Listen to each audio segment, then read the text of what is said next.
big issue of the sliding rupee, the GST rates which are going up, the unemployment and the inflation.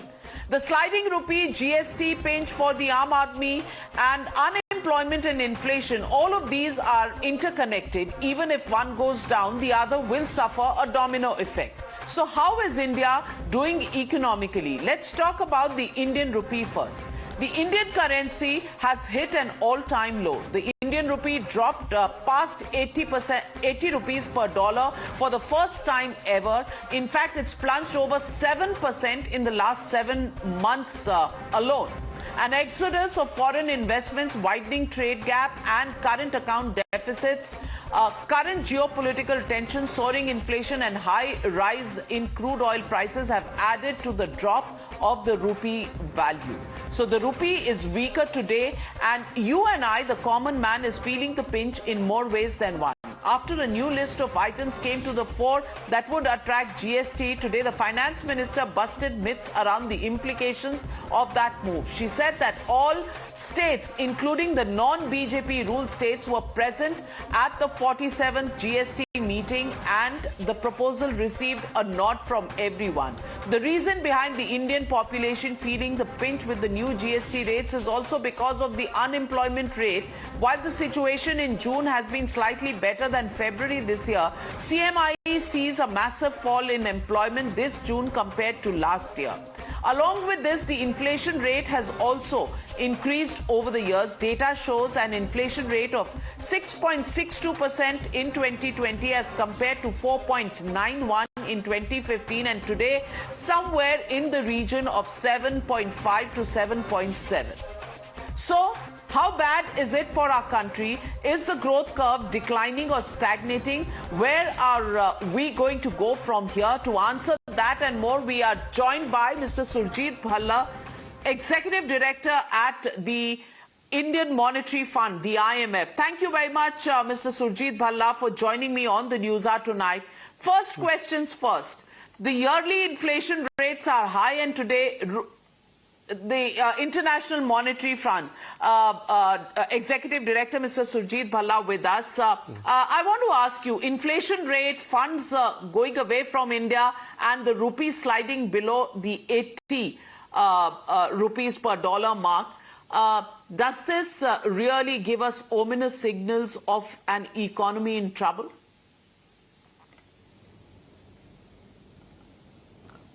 You know, in exchange rates and inflation rates and growth rates, all of these are now much more interdependent on the world economy than they ever were. So let me take the exchange rate that you pointed out has hit 80 rupees to the dollar, which is the lowest ever. What is very interesting about the present exchange rate change in India and other developing countries is that the advanced countries, for the first time, are showing a greater depreciation against the US dollar than the emerging countries, emerging markets like India. And India has actually, the currency, the rupee, the purchasing power, has actually improved substantially with respect to the other major advanced country currencies like the yen, like the pound, like the euro. So we have to look at exchange rate in a broader context, and especially if you're talking about purchasing power, that only against the dollar. And every currency in the world that I know has depreciated against the dollar. We have actually depreciated against the dollar less than many of our peers. So in that sense, I would say that the Indian rupee is actually looking and performing a lot better than anybody expected. And especially, but Dr. Surjit Bhalla, let me ask you, you have been on our panels and have a good idea of the politics in this country. Do you recall the time when Dr. Manmohan Singh was the Prime Minister of this country and the rupee was depreciating? At that time, we weren't so magnanimous as to give him, some room to say that, well, let's compare it with world values. the rupee, versus the dollar was compared to his increasing age. Do you think this will wash down with the opposition parties today, the explanation that you just gave? Well, there are several questions embedded in there. First, let me talk about the 2013, 2012, 2014 experience when the rupee did depreciate quite substantially, went to 67 or 68. And at that time, we were about the only country that was depreciating. After the taper tantrum, then the other countries stopped depreciating and we continued. So we were quite the exception. So no amount of comparison with either the euro, the yen, or other emerging market currencies would have saved India from the observation that the Indian rupee was really at its real depreciating level. So the opposition might say, oh, compare, be selective, etc., which is their right. We are a democracy. They can pick and choose. But the point is, as an economist, and especially somebody who's working at an international agency which is concerned with these issues around the world, not just for one country, that you have to take a rather global picture of what is happening. On the inflation front, Dr. Surjit Bhalla, I want to ask you, the Russia-Ukraine war, employment and inflation are two big worries for India. How do you see these issues panning out over the next few months? Okay, so let me take the inflation issue first, and then I'll take the employment issue.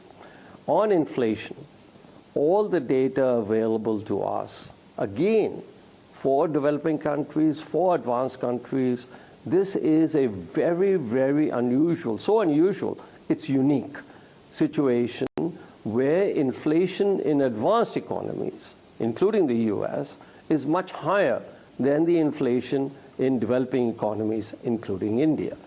Let's take specifically the case of India.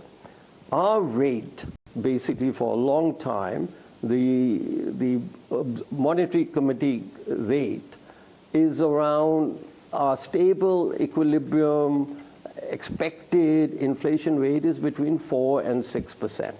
That has been there for the last 7, 8, since 2014. Now, where has Indian inflation gone? It's gone to about 7.5%. That's just very marginally above the peak rate that was expected. What is the peak rate gone above in all the advanced economies? They are at 40-year inflation highs. Whether you take Europe, whether you take Japan, whether you take the US. So we haven't done so badly at all. Again, we have to understand that we are living in a completely interdependent, that's the phrase globalization comes through. This is a global world. We talk about supply constraints, supply bottlenecks. They're not talking about supply bottlenecks in Pune or Delhi. They're talking about supply bottlenecks around the world. What happens around the world affects everybody else around the world. So I think we really need to take a perspective, a global perspective, on issues like inflation, issues like growth. Let me give you one example on growth. On 2004 to 2013, the Indian growth was one of the highest, that we had ever experienced. And world growth was the highest that is ever experienced. World growth, 2013 onwards, has actually halved than what was there between 2004 to 2013. So one perspective is, oh my God, our growth rate has gone down. Something is wrong with Indian policy making. But if you take a global perspective, an international perspective, an objective perspective, it turns out that India has done much better in economic growth 2014 onwards than it did in the last 60 years. So including the 2004 to 2013 period that everybody talks about, that we had such high growth. We didn't. Our growth rate is, it's one of the most obvious Econ 101 lessons. Globalization means interdependency of growth rates, inflation, exchange rates, etc.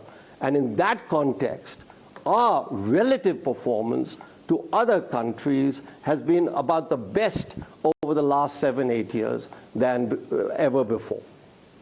Well, I hope members of parliament are listening to you, Dr. Surjit Bhalla, because we just seen the beginning of a very, very cantankerous parliament session where these issues are really being raised in parliament. Will they be convinced by the answers you're giving? Well, I hope so, because interdependence in a global world is something that we'll have to learn to live with. But is that going to be a palatable answer for those who are raising questions against the government? Well, we'll have to wait and watch.